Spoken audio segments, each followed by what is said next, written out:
So Foster's going to get to be along the sides of a Cole, a Nelson, a Miller, a Davis, Lehman. I mean, those kind of names, man, he gets to put himself up there. And I'm leaving a lot of guys out, but we've talked about doing that for a long time, and he made it happen. So obviously huge for him, huge for the program. It is. It's a big deal. You get 10 of those. There's 10 of them a year, 10 guys, and he was one of them.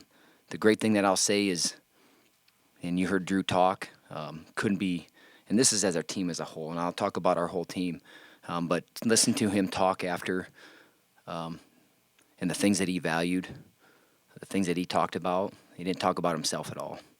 And that's one thing that it's a program. It's a program win. It's a win for guys that have come before, the guys that are going to come after. And I tell you what, the guys that are going to come after, the guys that are his teammates, man, they were happy for him. That's the best picture that I saw all weekend, was all those guys embracing him, happy for him, the joy they had for their teammate, even though they just didn't get to achieve what they wanted. They still had that joy, and that made me proud as a coach, because that's what we talk about all the time, about being selfless, about it's bigger than you. This is a whole program victory, and the guys that came before him that helped pave that way, a Cologne, a Peters, a Bone, a Cabell, a Bannock. The names, and I can go on and on and on and on and on about guys that helped pave that way first. And the thing is we don't forget that. We'll never forget that, and we're always grateful for it. But, man, we're happy, and I know he's happy to be able to add to that and to be up on that wall. I guess we'll never leave the West Gym, so that's up there for the rest of the time. But, man, it was a fun thing. But I'll tell you this, that you can see it in guys' eyes. The guys that are his teammates now, and maybe a little bit of jealousy because you want that too, but I think that's a great thing, that someone's broke through. When we talk about being the tip of the spear, you got to be a courageous individual to be able to do that. You got to be, you do got to be courageous to be the first one.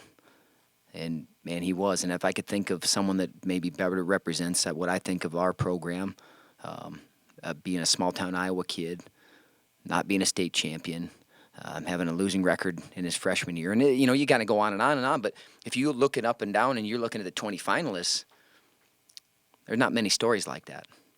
There's not many guys that hadn't won 4 titles and they've already been, a top 5 or 10 recruit in the country.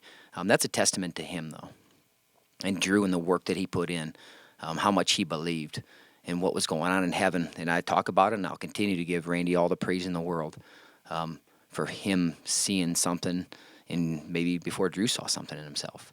And that's what I talk about, man, having one person that believes in you, man, that's all you need. It's that first domino that falls, and then all of them fall. And same thing with getting the first national champion. You get the first one, and then the next guy. 2020, there's already guys talking about it. And that's the way it should be. And guys are excited. And I'll remind them, and I was looking back at something because I remember, because I talk about this all the time, and I remember it was June 6th. And this happened, it happened to be a day, and I said, this day is as important as any day that we have. It's no more important, and I remember Foster wrote it up on his wall. He put June 6th.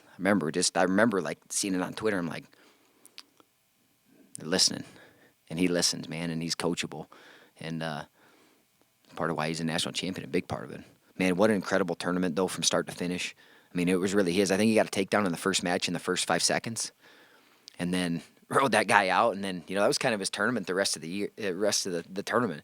Score early, stay composed, no matter what happened, and you could see it, man, and you could feel it, and I just told him it's your tournament. It was from the first whistle to the last, and the cool thing that he was talking to me about is, in that situation when he got that last takedown, we do a lot of 30-second kind of situations. Hey, you're down by a point. It's a tie match. Go ice this thing, He told me, he's like, I remember one of them, I think he was Russ on Steyert.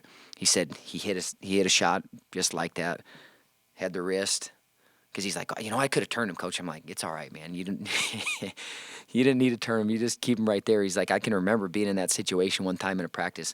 I had that wrist. I had him locked down. We're in a 30-second go. He's like, I'd been there before. And so to me, that's what we want to be able to do for our guys. We want to be able to put them in those type of moments. And they've been through it a lot, and then they know that they can handle it. And then I just don't handle it. They can go thrive in that situation.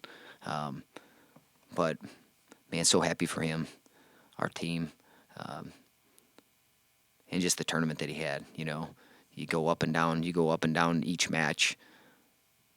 I mean, dominated first match, dominated second match. Rode hard every single one of those. And there's a little bit of theme in every one of those matches. He rode guys hard. He made them earn everything, every position. I think to me the turning point in the Dean match is how long you rode him in that second period. And you could see it take something out of him too. He's like, because I think he thought it was going to be easy to get away, and then it wasn't easy to get away, and then obviously getting that riding time where he did. Then all of a sudden you pick down because he got ridden. I don't know if anybody remembers the match at the West Gym. He got ridden out, and the game plan was need to move off the whistle, change over, move off the whistle, and he did.